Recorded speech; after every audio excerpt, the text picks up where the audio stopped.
Everyone, so welcome back to my YouTube channel which is compassionate care. So आज की इस video में हम डिस्कस करने वाले हैं एक फीवर के बारे में and that is typhoid fever.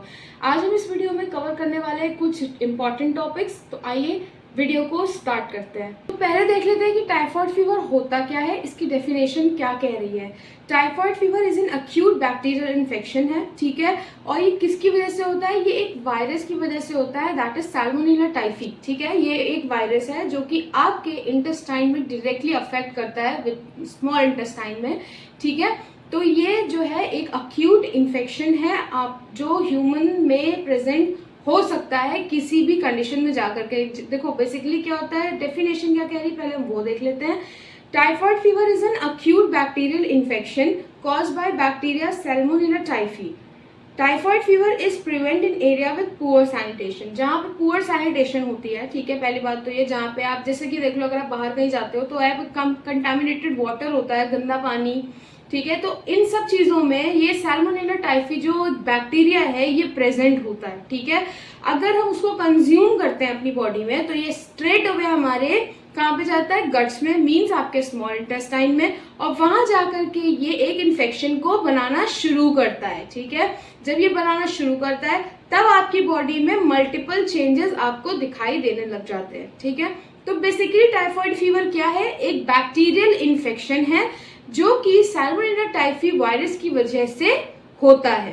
कर लेते हैं कॉजेस की, कि कॉजेस क्या क्या होते हैं, क्यों होता है टाइफॉइड फीवर, ठीक है। तो इसका एक मेन रीजन है, so that is consuming a contaminated water and a food which is prepared on a streets. तो अगर आप वहां जाते हैं तो आप खाते ही होंगे, स्ट्रीट फूड हर कोई खाता है। सो बेसिकली क्या है, वहां से जो आपको नहीं पता है कि कौन कितने हाइजीनिक तरीके से बना रहा है, कौन कौन सा वाटर यूज कर रहा है, यू डोंट नो, ठीक है। तो जो हम फूड बाहर से कंज्यूम करते हैं या वाटर जो हम पी रहे हैं, इज दैट वाटर प्योर?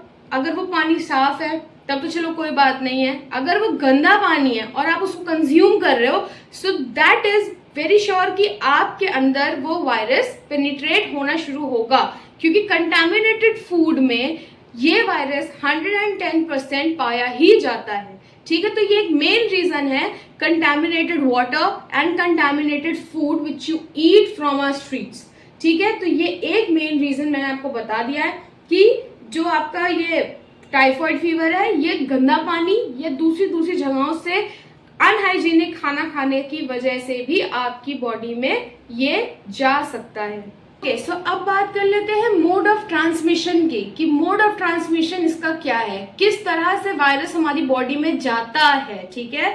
तो इसका मोड ऑफ ट्रांसमिशन है थ्रू योर माउथ। आपने कुछ भी खाया, ठीक है, तो ये आपके माउथ के थ्रू ही अंदर जाएगा, आपके स्मॉल इंटेस्टाइन में जाके पेनिट्रेट होगा, ठीक है। वो एक लार्वा को रिलीज करेगा, ठीक है। ये बहुत लंबी साइकिल है, I will give you at the end, आपको पूरी वो साइकिल मैं आपको बना करके वीडियो के एंड में पेस्ट कर दूंगी, आप वहां से नोट डाउन कर लेना, ठीक है। तो जब वो पेनिट्रेट हो जाता है आपकी बॉडी में, so that when that bacteria releases its larva, तो जो लार्वा है वो आपके ब्लड स्ट्रीम में जाकर के पेनिट्रेट होना शुरू होएगा। जब वो पेनिट्रेट होना शुरू होएगा तो क्या होएगा, आपके बाकी ऑर्गन्स में जाएगा, लाइक लिवर, लंग्स, ठीक है, या स्टमक, हर जगह पे जाकर के वो फैलना शुरू हो जाएगा। क्यों? क्योंकि ब्लड तो आपकी पूरी बॉडी में चल रहा है ना, आपकी एक हिस्से में तो नहीं, आपकी बॉडी में ब्लड पूरी जगह पे है, ठीक है। तो ये एक मेन रीजन है, ठीक है। और ये कितने दिन तक रहता है इंटेस्टाइन में? ये 1 से 3 वीक्स तक प्रेजेंट होता है, ठीक है। ये आपके इंटेस्टाइन में 1 से 3 हफ्ते तक रहता ही रहता है, ठीक। बात कर लेते हैं रिस्क फैक्टर की, कौन से लोगों में ये होता है। देखो सबसे ज्यादा तो ये स्कूल चिल्ड्रंस में और बच्चों में ज्यादा पाया जाता है। क्यों पाया जाता है? क्योंकि वो जो है बेसिकली बाहर का खाना खाना पसंद करते हैं, ज्यादा से ज्यादा स्ट्रीट फूड। सो स्ट्रीट फूड, जैसे मैंने आपको पहले बता दिया कि एक बहुत मेन रीजन है। दूसरा कि पानी हाइजीनिक ना होना, ये एक बहुत मेजर सीन है कि उसकी वजह से भी ये एक बड़ा रिस्क है कि आपको बच्चों में या यंगर एडल्ट्स में ये चीज पाई जा सकती है, ठीक है। जो कंटेमिनेटेड वाटर या प्रॉपर सैनिटेशन नहीं है, अगर किसी को ये ऑलरेडी हो चुका है टाइफॉइड, अगर वो यूज कर रहा है टॉयलेट, ठीक है, और लेकिन वो प्रॉपरली वॉश्ड नहीं है, प्रॉपरली क्लीन्ड नहीं है, और वो खुद भी प्रॉपरली अपने आप को हाइजीन मेंटेन नहीं कर पा रहा है, तो उनके थ्रू भी दूसरों तक ये चीज पहुंच सकती है, ठीक है। और बेसिकली अगर मैं बात करूं इस इंसिडेंट की जो होने की, तो ये जुलाई से सितंबर के बीच में होना, मतलब पॉसिबिलिटीज इसकी है कि ये जुलाई से सितंबर के बीच में ज्यादातर लोगों में हो जाता है। ओके, सो नाउ हम बात कर लेते हैं जल्दी से सिम्टम्स की, कि अगर आपको पूरा टाइफाइड के सारी चीजें हो रही हैं, ठीक है, फीवर की सारी चीजें आपको दिखाई दे रही, पर आपको पता कैसे चलेगा कि आपको ये टाइफाइड हो चुका है, ठीक है, क्योंकि नॉर्मल फीवर तो सबको होता है, ठीक है, लेकिन आप कैसे गेस करोगे कि आपको टाइफाइड हो चुका है?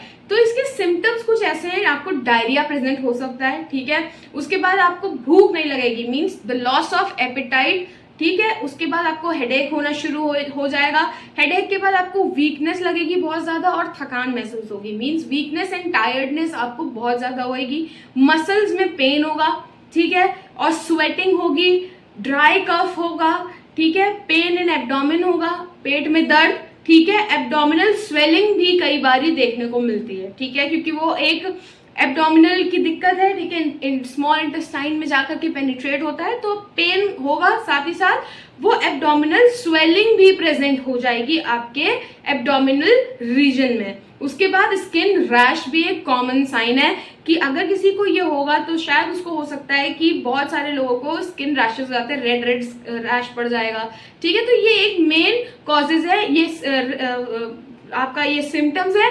अगर ये सारे सिम्टम्स किसी में दिखते हैं या इनमें से कुछ सिम्टम्स दिखते हैं, दैट मीन्स कि उस पर्सन को जो है टाइफाइड 110% है। तो अब बात कर लेते हैं डायग्नोसिस की, कि हम पता कैसे करेंगे कि आपको सारे सिम्टम्स पता चल गए, आपको मालूम है कि आपको टाइफाइड लग रहा है, कि मुझे टाइफाइड हो चुका है, पर अब आप क्लिनिकली मैनिफेस्ट कैसे करोगे कि आपको ये है 110% है? कैसे आप डायग्नोसिस कराओगे? उसके लिए आपको कंप्लीट ब्लड काउंट टेस्ट कराना पड़ेगा, मीन सीबीसी का टेस्ट कराना पड़ेगा, आपका ब्लड सैंपलिंग होगी, ठीक है, और ब्लड सैंपलिंग होगी, जब ब्लड सैंपलिंग होगी तो उसे पता चलेगा कि आपके में ब्लड जो है व्हाइट ब्लड सेल कितनी है, कितनी नहीं है, ठीक है। तो इससे आपको सबसे पहले डॉक्टर्स को यही बोलेंगे कि आप सीबीसी का टेस्ट कराओ, दूसरा वो आपको ब्लड कल्चर का टेस्ट कराने को बोलेंगे। उसके बाद बात कर लेते हैं ब्लड कल्चर के बाद अगर वाइडल टेस्ट की वो बात करेंगे, ठीक है। वाइडल टेस्ट क्यों कराया जाता है? HNO जो एंटीजन होता है उसको डिटेक्ट करने के लिए ये वाइडल टेस्ट कराया जाता है। अगर ये नेगेटिव है मींस आपके अंदर टाइफाइड नहीं है, अगर ये पॉजिटिव है मींस आपके अंदर टाइफाइड फीवर है। तो पूरे उसमें सबसे मेन टेस्ट जो होता है वो वाइडल टेस्ट ही होता है, ठीक है। उसके बाद आपका स्टूल एग्जामिनेशन भी कराया जाएगा, ठीक है। बहुत सारे उसमें कराते हैं, बहुत सारे में नहीं कराते, बट मेन तो ये दो होते हैं, दैट इज आपका ये स्टूल एग्जामिनेशन और दूसरा वाइडल टेस्ट, ठीक है। इसके बिहाफ पे ही पता चलेगा कि पर्सन में, पेशेंट में, बच्चों में ये चीज प्रेजेंट टाइफाइड फीवर है या फिर नहीं है। Now the last heading is complication. अब हम कॉम्प्लिकेशन की अगर बात करें तो क्या क्या कॉम्प्लिकेशन इसकी वजह से हमें देखने मिल सकती हैं। तो पहली कॉम्प्लिकेशन है आपकी इन्फ्लामेशन ऑफ हार्ट मसल, जिसको मायोकार्डियाटिस बोलते हैं, ठीक है। आपकी अगर बहुत ज़्यादा सीरियस है तो आपकी क्या होगा, जो हार्ट की जो मसल्स हैं वो इन्फ्लेम्ड होना शुरू हो जाएगी, जिसको हम मायोकार्डियाटिस बोलते हैं, ठीक है। उसके बाद इन्फ्लामेशन ऑफ हार्ट और वॉल्व्स जो होती हैं हार्ट की वो इन्फ्लेम्ड होना शुरू हो जाएगी, जिसको हम एंडोकार्डियाटिस बोलते हैं, ठीक है। ये जो आपकी मायोकार्डियाटिस, एंडोकार्डियाटिस है, इसको मैं नेक्स्ट वीडियो में जरूर से आपको डिटेल में बताऊंगी क्या है ये, क्या कैसे होता है, कैसे नहीं, ठीक है। उसके बाद इन्फ्लामेशन ऑफ पेनक्रियाज, ठीक है, ये भी एक मेजर है। क्यों होता है? क्योंकि जब वो ब्लड में पेनिट्रेट होगा, तो जब ब्लड में पेनिट्रेट होगा तो पूरी बॉडी में जाकर के फैलना शुरू हो जाएगा, ठीक है। तो वो आपका कोई भी ऑर्गन ऐसा नहीं छोड़ेगा जिसमें वो इन्फेक्टेड ना करे। आपका लंग्स भी हो जाएगा इफेक्ट उसमें, ठीक है। आपका liver, pancreas, stomach, large intestine, सब कुछ अफेक्ट होना धीमे धीमे शुरू होगा, ठीक है। तो जो पेनक्रियास का इन्फ्लामेशन होता है दैट इज पेनक्रियाटिस, ठीक है। तो हम इसको आगे एक नई वीडियो में मैं इसको पूरा डिटेल में बताऊंगी, लेकिन ये एक मेन कॉजेज हैं। तो ये था आज हमारा टाइफॉइड फीवर के ऊपर एक छोटा सा वीडियो। आई होप कि आपको ये समझ में आया है। अगर ये आपको समझ में आया तो please do like, share, comment and subscribe to my YouTube channel, ताकि ऐसी ही वीडियोस मैं आपके लिए और लाती रहूं। Till then take care and do subscribe to my channel. और नोट्स आपको मैं डिस्क्रिप्शन में प्रेजेंट कर दूंगी, प्लीज मेरा डिस्क्रिप्शन बॉक्स चेक करना मत भूलिएगा।